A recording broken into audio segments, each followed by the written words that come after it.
Bonjour, bonsoir les amis, j'espère que vous allez bien.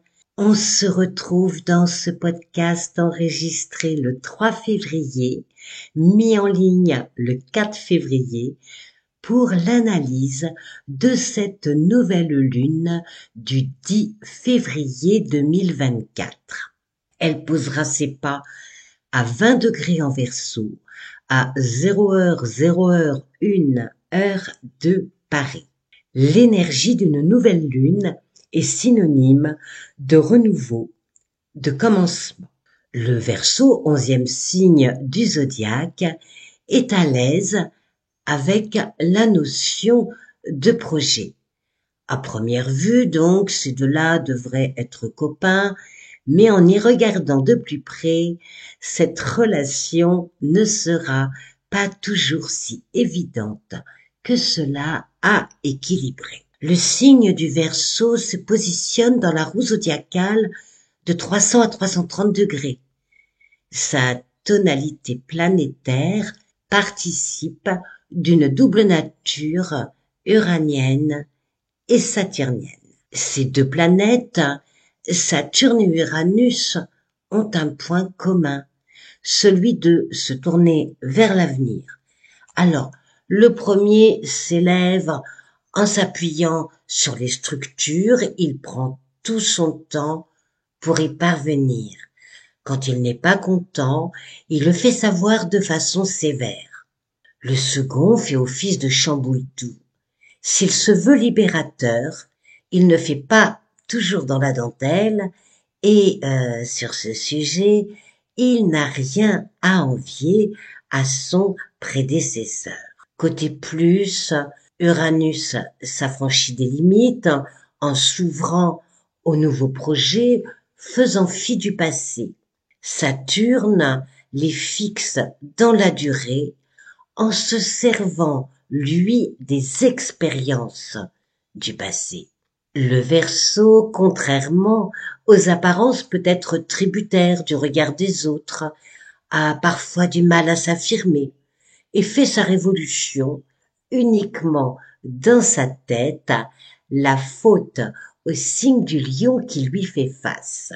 Alors c'est un signe fidèle qui cherche dans la relation amoureuse sa muse, sa source d'inspiration, car il a besoin de sécurité. Et oui, avant qu'Uranus pointe le bout de son nez, le Verseau était régi par Saturne.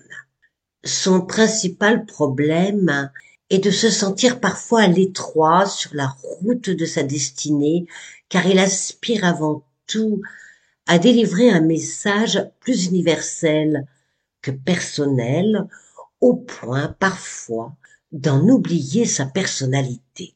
En se reconnectant avec ses idéaux, en acceptant sa complexité, car rien n'est simple avec ce signe qui oscille entre raison et déraison, le Verseau remplit sa mission première, être le vase communicant entre le passé, le présent, le futur, et sur ce coup, on peut lui faire confiance, même s'il dérange quelques convictions bien établies. Cette nouvelle lune en Verseau entraînera dans son sillage la conjonction précédente Lune Mars en Capricorne, puis Lune Pluton en Verseau et ensuite Lune Mercure en Verseau.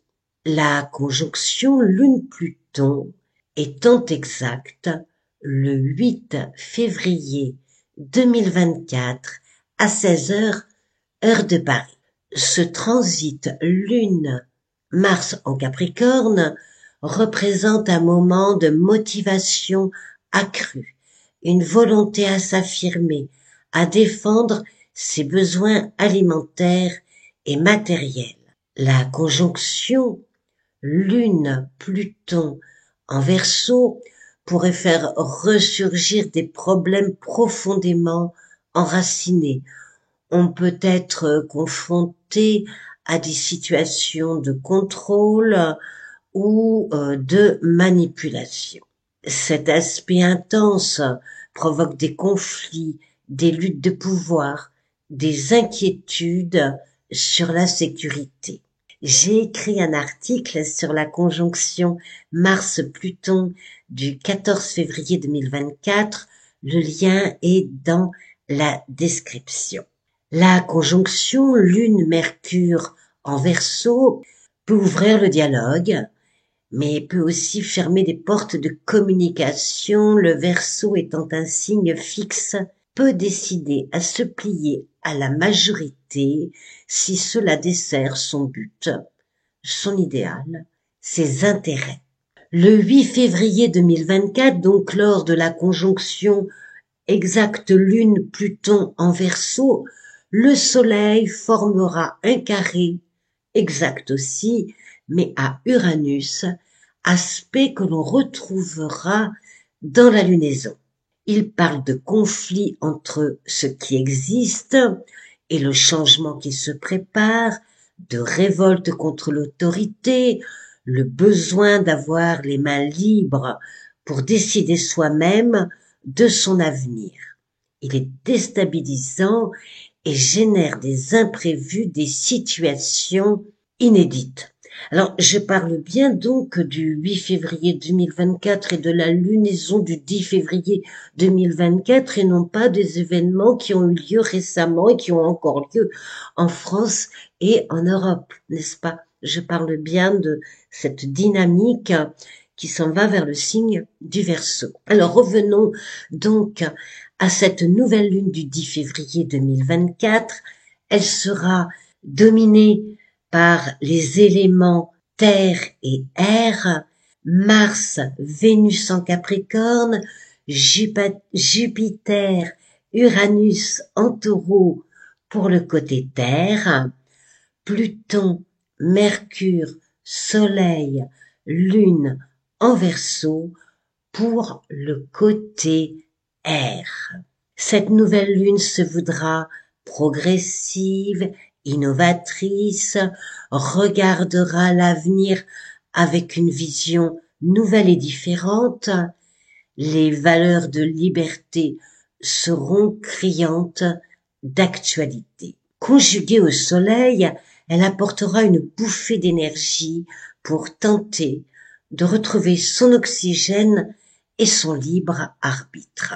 Son unique aspect principal est son carré à Uranus, maître de la lunaison. L'autre aspect est en mineur puisqu'il s'agit d'un semi-sextile à Vénus. Alors un carré, c'est un aspect tendu et celui-ci le sera d'autant plus puisque les valeurs uraniennes seront prises en étau. Cette lunaison pourrait bien signifier des mouvements pour se libérer des carcans. Elle renverra aux difficultés relationnelles, au manque de stabilité sociale, demandera de changer de point d'appui pour se prémunir d'un climat paralysant, anxiogène. Elle parlera aussi de réforme, d'une nécessité de défier l'ordre établi pour déclencher des réactions, éveiller les esprits. Se positionnant dans le 3e décan, alors tout au début, puisque elle est à 20 degrés, d'accord, du signe du Verseau, elle se montrera éprise de liberté, porteuse de vérité. Son message sera bas les masques au sens propre comme au sens figuré. Son semi-sextile à Vénus n'est pas un aspect puissant, mais bon, il fera de son mieux pour calmer les humeurs belliqueuses. De son côté, Uranus, le maître de la lunaison avec ses tensions, énervements, mécontentements sur les finances, la terre, les territoires, les revirements soudains, les révoltes, formera un trigone à Vénus en Capricorne. Vénus est une planète qui parle d'amour, de bien-être, mais bon, là, je suis pas en train de faire un thème personnel, on est bien d'accord, je fais un thème, je dirais, général, mondial, donc pour la Saint-Valentin, là, je vais pas en parler. Et Vénus est aussi une planète de confort, d'argent, d'économie. Vénus est en signe de terre en Capricorne, Uranus est en signe de terre en Taureau, et il y aura besoin de concret.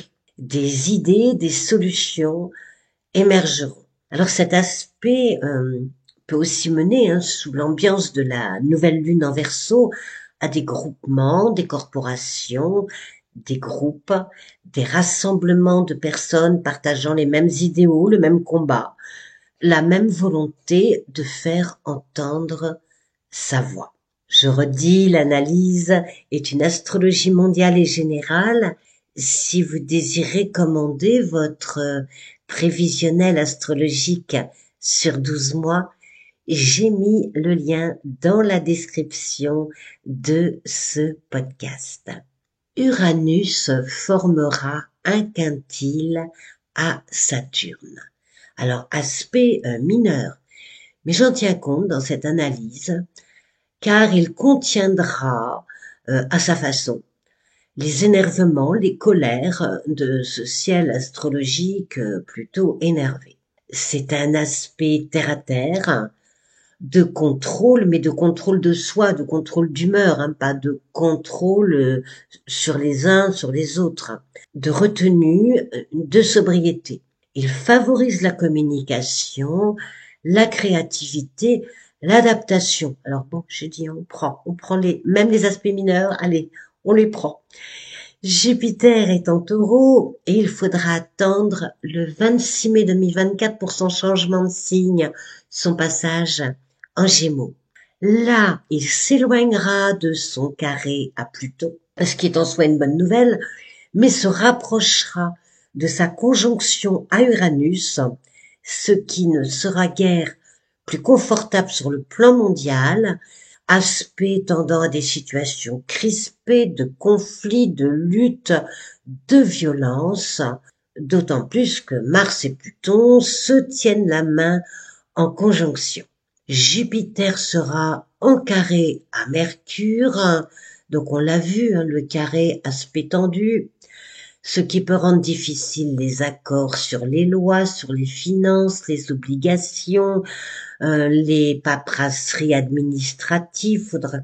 Faut être au clair dans ces papiers, y regarder à 2 fois avant de cocher les bonnes cases, soit pour éviter de recommencer, soit pour éviter une amende ou d'autres choses aussi désagréables les unes que les autres. Le sextile Jupiter-Saturne fera de son mieux pour maîtriser les emballements du côté du peuple comme du côté des autorités, afin de préserver un minimum de paix et de bon sens.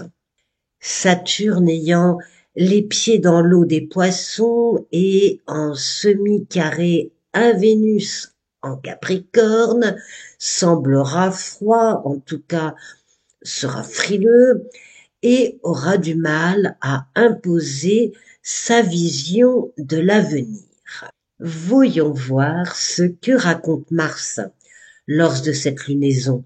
Alors vous vous en doutez, vous le voyez, Mars est coincé entre Vénus et Pluton. Donc la planète guerrière montrera l'écrou, sortira son artillerie et lorsqu'elle arrivera en Verseau, elle n'aura que faire des états d'âme, des émotions, elle accentuera la colère du peuple sur les problèmes à répétition concernant le quotidien des enfants, des adolescents, des adultes, et les questionnements sur le monde de demain se feront de plus en plus pressants. Mars au sextile de Neptune pourrait apaiser certaines situations, mais pourrait également faire office d'amplificateurs sur des mouvements de foule, Neptune restant Neptune, Mars restant Mars, et sextile ou pas, il y a quand même une notion d'amplification. De son côté, Vénus commencera à former un sextile à Neptune, et là, ça contribuera à amener un peu de douceur dans ce monde de brut ou de brutalité. Voilà les amis pour cette lunaison. Comme je le dis, rien n'est tout blanc, rien n'est tout noir en astrologie, et on peut profiter de cette dynamique Verseau pour se serrer les coudes, être solidaires les uns des autres, répandre amour et amitié autour de soi et chez soi. Si vous avez aimé cette vidéo, merci de vos pouces, de vos abonnements, de vos partages pour un meilleur référencement dans ce monde virtuel. Je vous dis à très vite. Au revoir.